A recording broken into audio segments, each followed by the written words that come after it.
شعبان کی 15ویں رات کو شب برات کہا جاتا ہے۔ یہ رات بڑی بابرکت رات ہے۔ اس رات میں اللہ کی رحمتوں کا نزول ہوتا ہے۔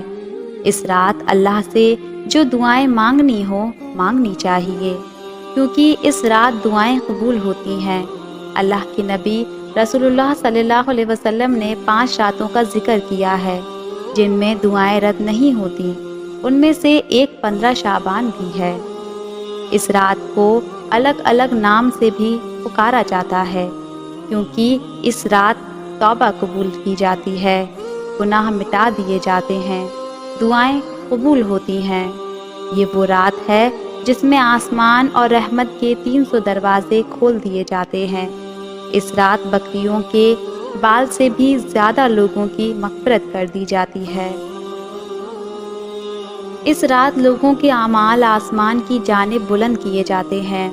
اسی رات مرنے والوں کی اور پیدا ہونے والوں کی تعداد اور انسان کی ہر چیز لکھ دی جاتی ہے اور نیا اعمال نامہ شروع کیا جاتا ہے۔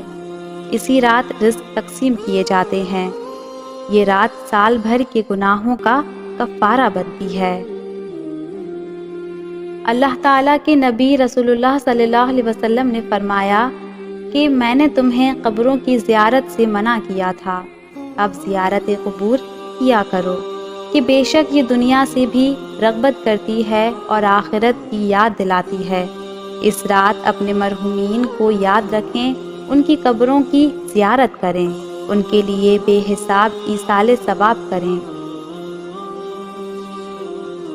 اس رات عبادت کچھ یوں کریں کہ ایک حصے میں حضور صلی اللہ علیہ وسلم پر بے تحاشا درود پاک بھیجیں، استغفار کی کثرت کیجیے، پھر جو قضا نمازیں ہوئی ہیں انہیں ادا کریں۔ سجدے کی حالت ایسی ہو کہ آنکھوں میں آنسو ہوں، ندامت کے ساتھ سجدے کیجیے، پھر اللہ سے اپنی دین و دنیا کی دعائیں بھلائیاں مانگیے۔ شب برات میں عبادت کرنا مستحب ہے، کوئی بدعت نہیں ہے۔ اس رات اچھے لباس پہنیں، خوشبو لگائیں، سرما لگائیں، قبرستان جائیں، مسجد جائیں، عورتیں گھروں میں رہیں اور عبادت کریں۔ اس رات سے پہلے کسی کے ساتھ کچھ بھی غلط کیا ہو تو معافی مانگ لیں دل سے، اور خود بھی سب کو معاف کر دیں۔ اس رات بیری کے پتے پانی میں جوش مار لیں اور اس پانی سے غسل کیجیے، انشاءاللہ سال بھر جادو ٹونے سے محفوظ رہیں گے۔ شب برات پر کریں ایسے دعا: یا اللہ، آج شب برات ہے، آج ہماری زندگی کی ایک اور کتاب بند ہوگی جس میں نہ جانے کتنی تعداد میں گناہ ہی گناہ بھرے پڑے ہوں گے۔ اس میں ایسے گناہ ہوں گے جن میں سے کتنے تو ہمیں پتہ بھی نہ ہوں گے۔ جھوٹ، چغلی، حسد، تکبر، دل آزاری، وعدہ خلافی، چوری، مکاری، دغا، ماں باپ کی نافرمانی، دھوکہ، نہ جانے کیسے کیسے گناہ ہماری زندگی کی اس کتاب میں لکھے ہوں گے۔ یا اللہ تعالیٰ، اس سے پہلے کہ تو اس کتاب کو آج بند کرے، ہم تجھ سے مغفرت کا سوال کرتے ہیں۔ یقیناً میرے رب، ہم نے بے شمار گناہ کیے ہیں، جان بوجھ کر بھی اور انجانے میں بھی۔ اگر تو ہمیں ہمارے کرموں کے بدلے کچھ عطا کرے گا تو یہ سچ ہے مولا کہ ہمیں کچھ نہ ملے گا سوائے عذاب کے۔ یا اللہ تعالیٰ، ہمیں ہمارے اعمال کے برابر نہیں بلکہ اپنی رحمت کے برابر نواز دے۔ بے شک ہمارے گناہ زیادہ ہیں، لیکن تیری رحیمی کریمی اس سے کہیں زیادہ بڑی ہے۔ یا اللہ، ہمارے حالات پر رحم فرما، اس سے پہلے کہ اعمال نامہ بند ہو۔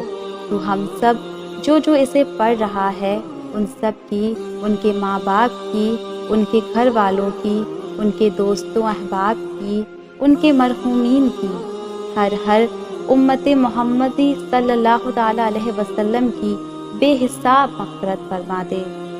ہم سب کے نامہ اعمال میں جتنے بھی گناہ ہیں انہیں اپنی رحمت سے، اپنی شان کریمی سے ان گناہوں کو نیکیوں میں بدل دے۔ یا اللہ، آنے والی کتاب میں بھی بے شک سب کچھ لکھ چکا ہوگا، جیسے ہماری موت، زندگی، نکاح، حج، رزق اور بھی بہت کچھ۔ یا اللہ، آنے والے سال ہمارے لیے عافیت بھرا رکھنا، ہماری آنے والی مصیبتوں کو ٹال دے۔ بے شک دعا کرتے رہنا چاہیے، کیونکہ خود رب تعالیٰ قرآن کریم میں فرماتا ہے کہ مجھ سے دعا مانگو، میں قبول کروں گا، اور بے شک اللہ وعدہ خلافی نہیں کرتا۔ بے شک دعاؤں سے تقدیریں بھی بدل جاتی ہیں، بے شک دعائیں ہی تو ہیں جو مومن کا ہتھیار ہیں۔ آپ نے اللہ تعالیٰ کے جو حقوق پامال کیے ہیں اس کی معافی آپ اللہ تعالیٰ سے مانگ لو گے اور اپنی خطائیں بخشوا لو گے، لیکن اگر آپ نے بندوں کے کوئی بھی حق پامال کیے ہیں تو اس کی معافی انہی سے مانگیے۔ یقین کیجئے آخرت کا معاملہ بہت سخت ہے، وہاں آپ چاہ کر بھی ان لوگوں سے معافی نہیں مانگ پاؤ گے جو دنیا میں آپ سے ناراض تھے، اور ناراضگی میں آپ دونوں ہی دنیا سے رخصت ہو لیے۔ وہاں حشر میں اپنی سگی ماں بھی اپنی نہیں ہوگی، نہ ہی باپ اپنا ہوگا، کوئی کسی کا نہیں ہوگا، نفسا نفسی کا عالم ہوگا۔ معافی مانگنے کا طریقہ۔ معافی مانگنے کا طریقہ یہ بالکل نہیں ہے کہ بڑے بڑے میسج معافی نامے آگے فارورڈ کر دیے اور سمجھ لیا معافی ہو گئی۔ جس طریقے سے آپ نے سامنے والے کے دل کو دکھایا ہے، اس کی غیبت کی، اس کی بدنامی کی، اس کو 4 لوگوں میں ذلیل کیا، اس کے پیسے دبا لیے، کچھ بھی کیا ہو تو انہیں کال کیجئے، ہمت کر کے ان سے معافی مانگ لیجئے۔ انشاءاللہ وہ آپ کے نرم لہجے کو دیکھ کر آپ کو معاف کر دیں گے، اگر اللہ نے چاہا تو۔ جب تک وہ آپ کو معاف نہیں کرتے، آپ اپنی طرف سے کوشش کرتے رہیے، انشاءاللہ ایک دن معافی مل جائے گی۔